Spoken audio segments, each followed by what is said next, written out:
Jeg er Kim Andersen, er tækkemand, kommer fra Herning og har tækket i hele mit liv, fra jeg gik ud af 9. klasse. Vi har ligesom skulle tage det gamle tag af, og så skulle tømmerne så få sat nogle nye lægter på og få isoleret og alt det der.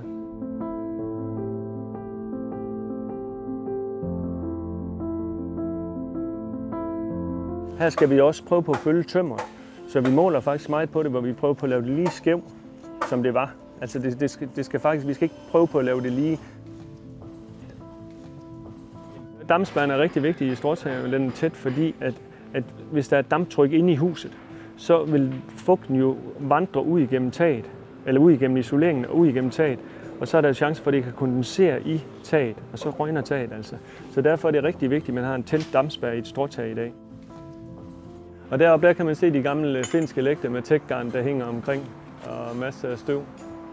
Så det bliver gjort ren og sat nye lægter på og bliver fikset igen. Et moderne hus i et gammelt hus. Tømmerne er blevet færdige med at lægte det, og der har vi så rullet det her CBTEX ud. Det er sådan en brandhæmmende dug, man lægger ud på lægterne, og så lægger vi stråtaget direkte ovenpå. Og der lægger man simpelthen rockwool rundt i kanterne, fordi det er der den største varmepåvirkning vil blive, hvis det brændt. Og CBTEX'en skal være med til at stoppe ildtilførslen til ilden, eller hvad skal man sige. Så det vil simpelthen begrænse ilden i det. For hver læg der ligger der faktisk sådan et stykke jern her i taget. Altså den her, den bliver ikke gjort fast, men man kan sige, når jeg nu for eksempel har bredt det her ud, så tager jeg en knæp rør her. Og så lægger jeg ind under her.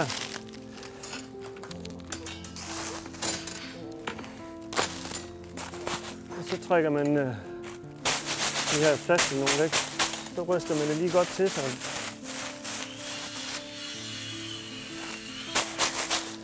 Og så tager jeg en af mine kroge her igen og sætter fast i den stykke jern, jeg sat på den sidste lægt.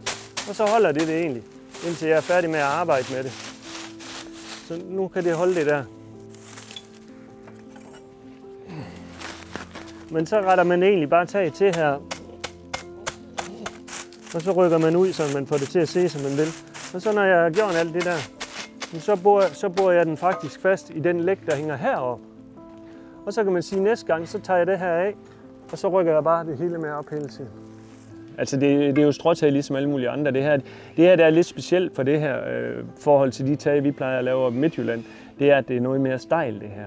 Altså når man kommer til de gamle, det kan man også se, når man kommer rundt ved vandet, ved de gamle havnebyer og sådan noget. Altså mange, og Sjælland og Fyn er der også, hvor de har meget mere stejle hus, hvor man kan sige, der hvor jeg kommer fra, Herning og Midtjylland, der har man ikke så gode materialer at bygge af. Så mange gange så holder husene ikke så længe, fordi de har været dårlige materialer, man har bygget af. Hvor her man har haft nogle bedre materialer at bygge af, og man har tænkt mere på nogle ordentlige hældninger på tagene. For det er klart, at hvis man er oppe og 50 grader på tagene, så holder tagene altså noget længere i forhold til 45 grader og 30-40 grader. Ja, men her er vi egentlig ved at være godt op. Vi mangler 2-3 lag mere. Og så kommer vi op med det, og så sætter vi trådvæv på, så det er klart til rykningen af det. Og så pusser vi faktisk hele siden ned, hvor man fjerner alle bøjlerne og alt det, og fejrer taget over og klapper det over igen. Klapper det over med tekstskoven, så det bliver pænt jævnt igen. Der er mange, der spørger, hvor vi går så mange hernede, eller man kunne godt være flere. Vi kunne godt gå i 3 hernede, ikke? Man kan godt være 2, der bruger til det her, men det kan du godt gøre mange gange. De danske rør, det er ligesom dem, der vokser i det danske klima, og det må være det, der er det bedste i det danske klima. Men der er ikke rør nok, danske rør nok til alle tækkemænd i Danmark. Så mange rør høster man slet ikke i Danmark. Nu kommer vi om til en af de tagflader, hvor vi har pusset ned og rettet til. Og så bliver det jo rigtig fint. Nu ser det lidt mærkeligt ud, når vi står helt oppe under med stalladset. Men der er jo en god stor tagflade her i hvert fald. Og der er rettet til.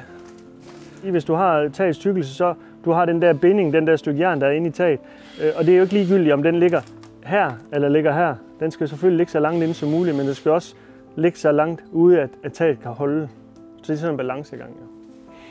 Ja. Men jeg tror, vi har stangjern en 16-17 cm inde i. Så hvis man sådan kigger godt efter på taget, så kan man godt se, at det går indad op i skotranden. Der går det ligesom indad på et hul. Men det er ligesom fordi, at vi skulle følge tømmeret på taget. At vi skulle holde den lige, altså hvad skal man sige, bevare skævhederne. Og så når stalladser kommer væk her, så kan man også se nedenunder på muren, hvor skæv muren egentlig er, og hvordan taget det bare følger hen. Det skulle ligne en gammel bygning udefra og se fin ud indvendigt. Sådan det. Med en god stor tagflade.